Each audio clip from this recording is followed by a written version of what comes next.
Jerusalem Talmud, Tractate Challah, in the Venice 2:3. In the Vilna, it is 14b.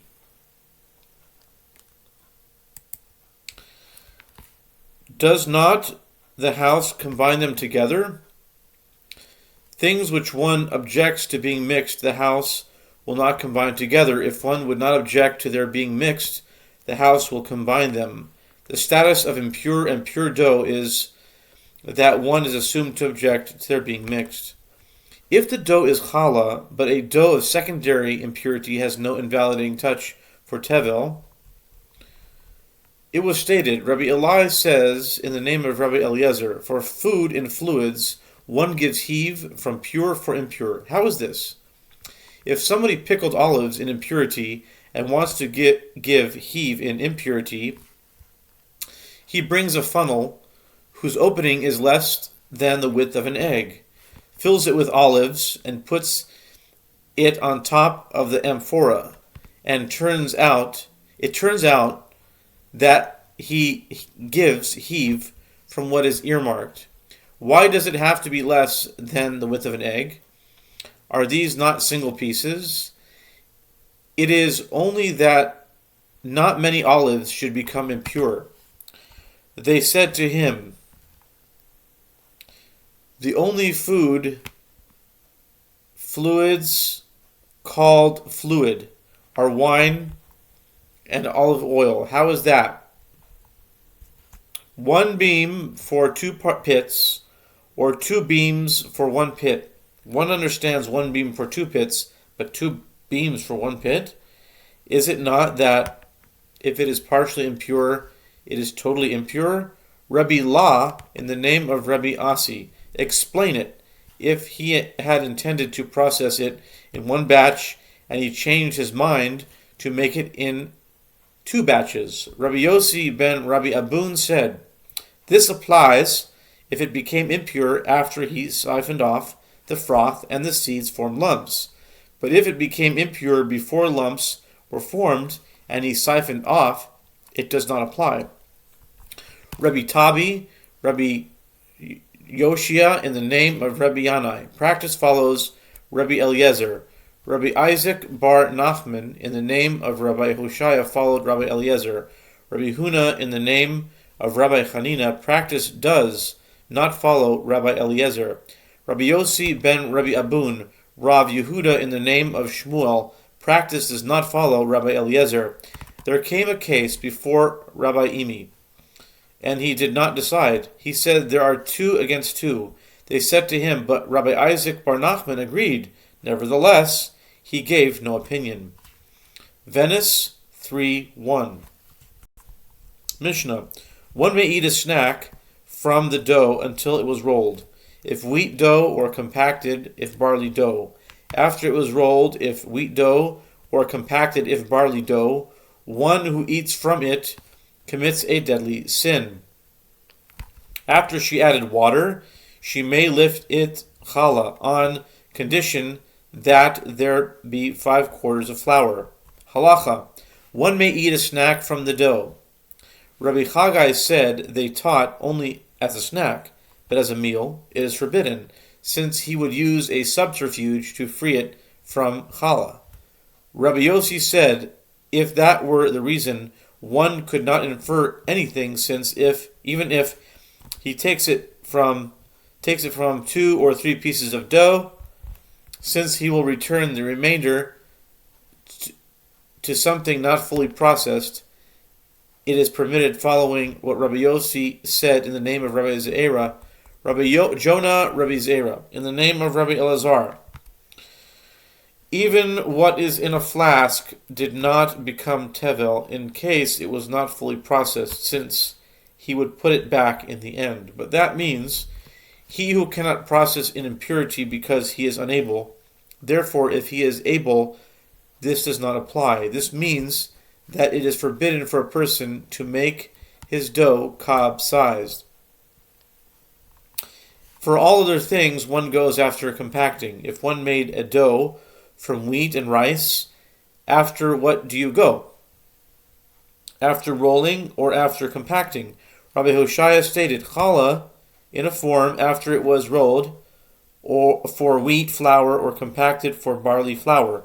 Rabbi Elazar, says Rabbi Elazar in the Yerushalmi text, Rabbi Elazar in the name of Rabbi Yehoshua, after it was well formed. Do they differ? One is for practice, the other for study. Matters. It was stated, Rabbi Judah ben Betera says, after it was made into separate cuttings. What is Rabbi Judah ben Betera's reason? Numbers 15:20. You shall lift it like the heave of the threshing floor. Since heave of the threshing floor is taken after the end of processing, so this also is taken after the end of processing. Then, after it was baked, Rabbi Mataniah, it is compared to heave only for dough making. Rabbi Yossi in the name of Rabbi Shimon ben Lakish. This is Rabbi Akiva's. As we have stated here, if someone took challah from a single kav, Rabbi Akiva says it is challah, but the sages say it is no challah. Rabbi Akiva said that only for the past, maybe for the start. Here we deal with the start. Rabbi Jonah, Rabbi Chia in the name of Rabbi Shimon ben Lakish, they follow the manner of Rabbi Akiva. Rabbi Yochanan said, it is everybody's opinion, since when she starts pouring the water, Numbers 15:20, the beginning of your doughs, as it was stated, tevel, tithe, that was mixed with profane food, makes it forbidden in the minutest amount. If it can be taken care of from another place, one gives in proportion. Otherwise, Rabbi Elazar ben Arach says, he should give a name to the heave of the tithe and lift it by 101. Rabbi Jacob from Jabul, in the name of Rabbi Hanina, practice follows Rabbi Elazar ben Arach.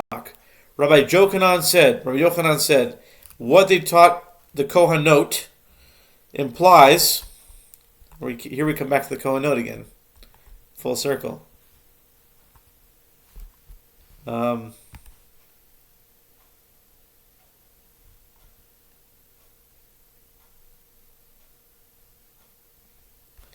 Kohanot. I don't know what's Kohanot. Anyway, what did they teach about the Kohanot? What's the Kohanot? Implies that the practice does not follow Rabbi Elazar ben Arach. What did they teach the Kohanot? This is challah from this dough, and the sourdough in it, for the flour contained in it, for the flat bread under it. If all these are counted together, the amount in my hand shall be dedicated as challah, except what might be impure in it. She says, except what might be impure, could it not be lifted by 101? Rabbi Jonah said, Rabbi Samuel from Cappadocia and one of the rabbis, one said in one case there is enough to lift, in the other case there is not enough to lift, since it would have been expected to be lifted as if care might be taken of it one from another place. Rabbi Yossi said, the statement is reasonable on Sabbath eves, since everybody is bringing it as if she separated from what is obligated from what is obligated. But on weekdays, while they instituted that challah may be taken from pure for impure and not earmarked, but from what is exempt and what is obligated. Rabbi Jonah said, it is only reasonable on weekdays, but on Sabbath eve, she would have to say all, including the impure. Why?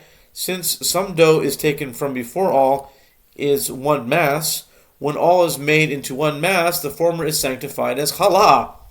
If one would say, except the impure contained in it, it would turn out that impure tevel is mixed with challah.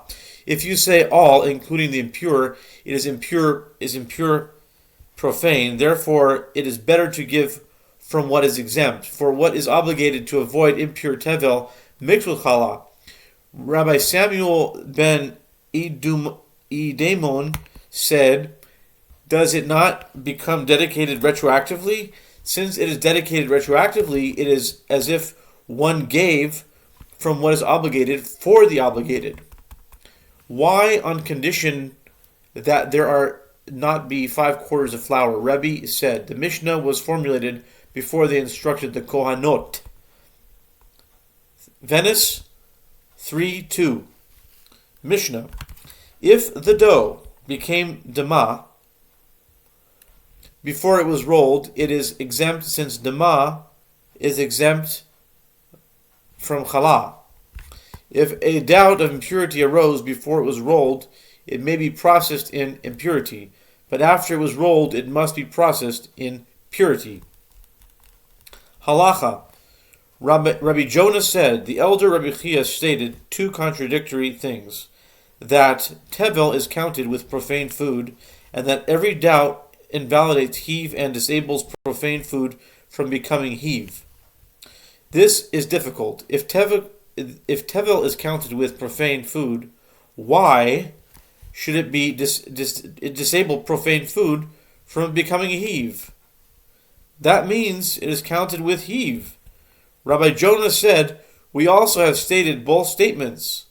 We have stated here, if tithe food was prepared with a fluid and tevel and tevul yom, or unwashed hands touched it, one still may be impurity. Take heave of the tithe from it because of the third degree. Approaching 11 minutes and 16 seconds. Yinon.